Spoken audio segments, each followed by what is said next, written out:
Halo, jumpa lagi. Salam 1, 2, 3. Yes, yes, yes. Selamat sore. Gimana, apa kabar? Mungkin kalian lagi siap-siap mau pulang, lagi siap-siap bikin laporan sebagai sales, lagi siap-siap menganalisis toko, lagi siap untuk besok kita mau ke daerah mana.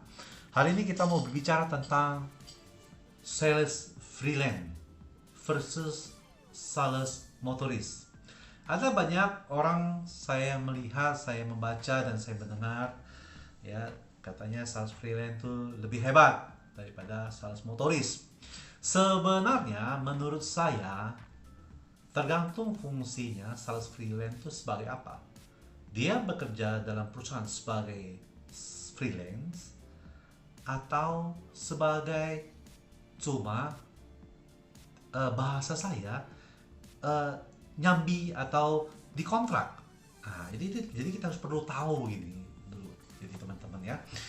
Kalau menurut saya kelemahan dan kekurangan sales freelance itu satu, saya katakan kelemahannya dia ada di kontrak 6 bulan, 3 bulan, 1 tahun sales freelance.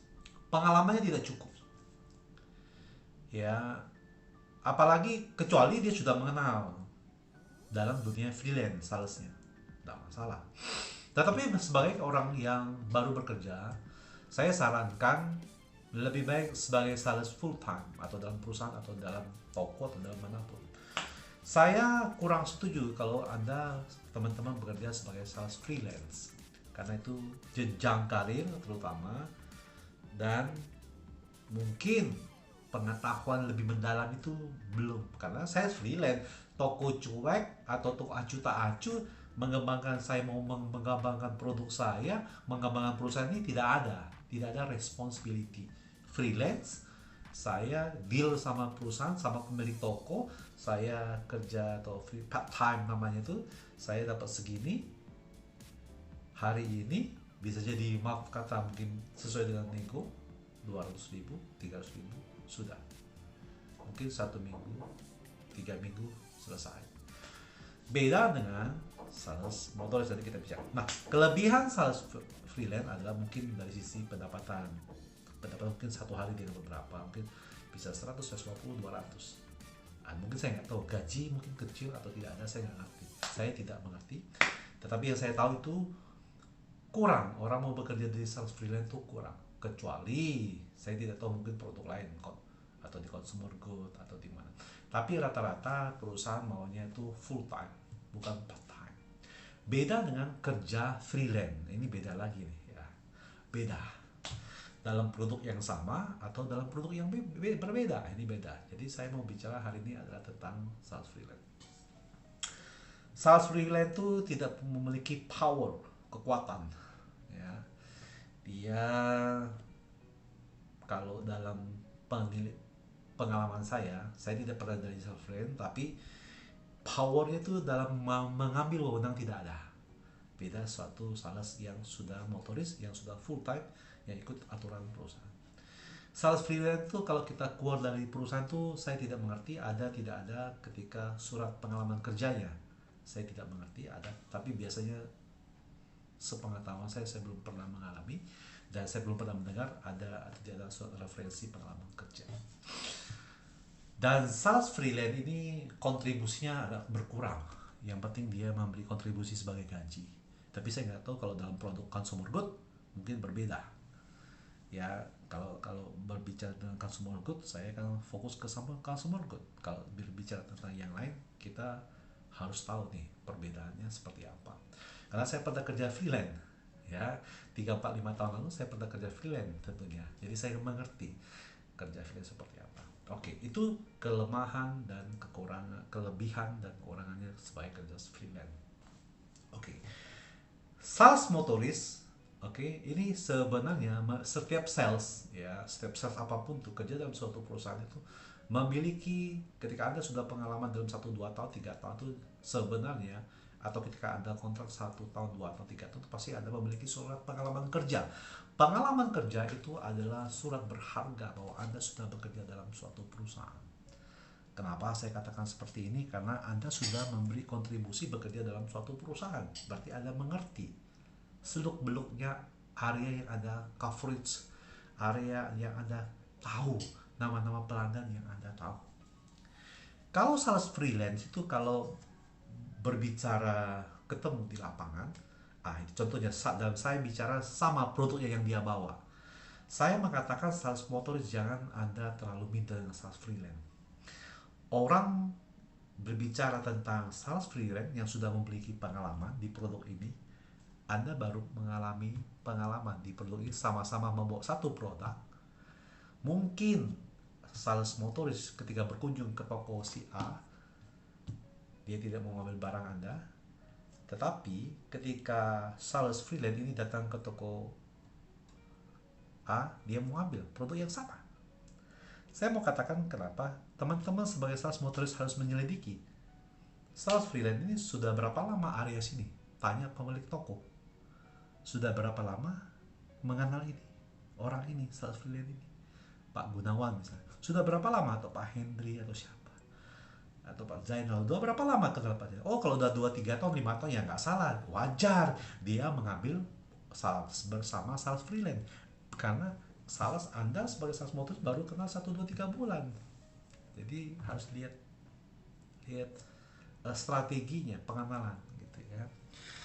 Tetapi sales freelance kalau ketemu dengan Anda ke bagian daerah Anda, ke daerah sales motoris, belum tentu dia bisa. Jadi saya katakan kenapa? Karena saya sudah mengalami hal itu. Jadi saya tidak bangga, saya merasa produk ini bukan customer atau pelanggan, bukan cari produknya, tetapi cari orangnya. Memang benar, tapi kita tidak boleh berbangga karena setiap perusahaan memiliki kebijakan-kebijakan. Tentunya lewat iklan, lewat promosi, lewat manapun. Jadi tidak harus saya ketika saya bekerja dalam suatu perusahaan harus saya yang sukses, tidak. Yang lain pasti sukses tapi belum maksimal. Karena beda dengan cara kerja saya sama kerja yang lain. Jadi saya kasih tip buat sales motor atau sales apapun, ketika Anda bergabung ketemu dengan sales freelance, Anda jangan merasa minder. Kalau dia merasa dia kuasai daerah situ, ya tidak masalah. Anda tinggal melihat cara dia kerja saja. Anda punya area, kuatkanlah area Anda dan fokuslah dengan area Anda. Jadi kalau ketemu dengan sales freelance atau sales kompetitor, kita jangan merasa takut, jangan merasa malu, santai saja. Karena kebijakan setiap perusahaan berbeda-beda. Nah, jadi kekuatan dari sales motoris itu memiliki gaji, ya, memiliki pengalaman kerja, ada aturannya, ada SOP-nya, manajemennya sudah kuat dalam suatu perusahaan, dan perusahaan memiliki kapasitas lebih untuk full time, tentunya untuk full time dan untuk fokus pengembangan produk. Jadi seperti itu. Dan job desk-nya sales motoris sudah ada. Sales freelance sudah ada juga job desk-nya. Tetapi saya bilang seperti ini. Masa waktunya itu ada 6 bulan, 3 bulan, ya selesai, setahun, selesai. Responsibility-nya itu bergumul tentang strategi manajemennya kurang lebih menurut saya kurang kuat untuk pengalamannya. Saya berbicara seperti ini kenapa? Karena saya pernah kerja freelance, ya, kerja sampingan. Saya tidak bicara sales freelance. Tetapi saya sudah kerja freelance ini biasanya saya sudah mengenal orang itu, mengenal perusahaan itu, makanya saya berani kerja freelance. Tetapi kalau saya tidak mengenal, ya saya tidak mau gitu. Karena ini bicara responsibility. Dan saya memiliki kekuatan di situ, saya memiliki pengalaman, saya memiliki pengetahuan, product knowledge-nya, saya memiliki kualitas, dan itu beda brand saja. Kalau menurut saya beda merek saja. Jadi kalau menurut saya, ketika Anda sebagai sales, lakukanlah sebagai sales. Jangan coba-coba kerja freelance, tidak boleh. Kerja sales, lakukanlah kerja sales, jangan coba-coba dengan kerja freelance. Kenapa? Karena Anda akan dipunish sama perusahaan dan Anda akan dikasih SP peringatan. Tentunya harus mengikuti prosedur-prosedur sesuai di perusahaan. Contoh, dalam arti kata jam 6 pulang, jam jam 8 masuk kerja, jam 7 pulang jam 5. Di luar itu ya tentunya Anda tidak masalah. Maaf kata mau kerja di yang lain, nah itu tidak masalah. Mungkin sekarang lagi online ya, transportasi online itu tidak masalah, itu kan di luar, tidak masalah, itu tidak mengganggu pekerjaan. Tapi ketika Anda bekerja dengan sama-sama produk, kerja freelance itu tidak boleh, karena itu mengganggu kompetitor ya. Jadi tergantung dalam perjanjian Anda kepada pihak yang terkait, Anda mau kerja seperti apa. Saran saya, fokus saja Anda sebagai sales, fokus dan nanti akan melihat. Jadi ketika Anda sales tidak mungkin gaji Anda langsung besar, tingkatan Anda jadi naik jabatan tidak mungkin langsung gitu. Itu butuh proses. Perusahaan tidak melihat Anda skor tinggi, tapi perusahaan melihat karakter Anda tahan atau tidak tahan goncangan beban mental itu sebenarnya. Nah, kembali lagi sebagai sales freelance. Jadi menurut saya itu tergantung teman-teman, terserah. Sales freelance ini berbicara mau dalam produk apa dulu, consumer good atau dalam produk apa.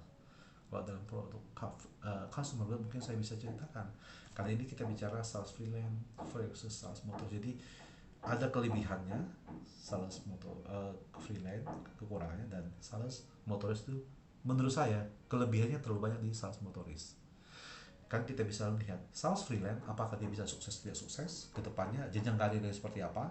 Kalau sales motoris bisa jadi sales canvas bisa jadi sales taking order bisa jadi sales supervisor bisa jadi sales area atau manager, atau di mana kita ditaruhkan, atau regional manager suatu area atau suatu provinsi. Jadi itu teman-teman, jangan lupa, kiranya ini sebuah pengalaman saya dalam bekerja, ini bisa menambah pengetahuan teman-teman, dan jangan lupa nonton terus channel saya tentang sales, tentang pengalaman menghandle dealer-dealer yang suka marah-marah, yang suka dicuek. Saya berkecimpung dalam dunia kerja, dalam dunia sales sudah tahun 95 saya mulai, dan saya mengerti ketika saya berawal dari awal dan the beginning, mulai start sebagai sales, bagaimana sales, habis itu sales suatu depo, sales eksekutif, dan saya menjadi sales luar kota, dan saya merintis suatu perusahaan. Jadi kita tidak mungkin itu jadi langsung. Jadi track record seseorang itu bisa dilihat perkembangannya sehari-hari sebagai pengalaman sales. Jadi sebagai itu aja teman-teman, jangan lupa terus dukung saya. Terima kasih yang sudah menonton channel saya, dan terima kasih yang sudah mensubscribe channel saya Indra 64. Kiranya dukung saya terus, karena saya membutuhkan 4.000 jam tayang dan 1.000 subscriber, dan saya akan memberikan konten-konten yang tentunya yang memberi motivasi, dan tentunya dengan channel di Indra 64 saya bisa memberi kontribusi menolong orang banyak.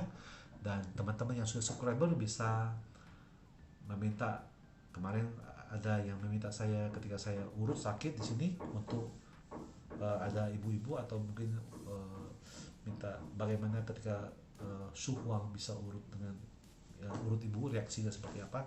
Kebetulan itu saya harus minta izin dulu sama yang diurut. Jadi mohon maaf tadi saya juga berusaha. Terima kasih atas sarannya, dan terima kasih untuk hari ini. Kalian tetap semangat, nantikan terus channel-channel saya di Indra 64. Semoga ini bermanfaat. Wassalam, selamat sore, dan hati-hati dalam perjalanan. Semoga kalian sampai di tujuan, dimudahkan rezekinya, dan kesehatan kalian sampai tujuan selamanya. Oke, selamat sore.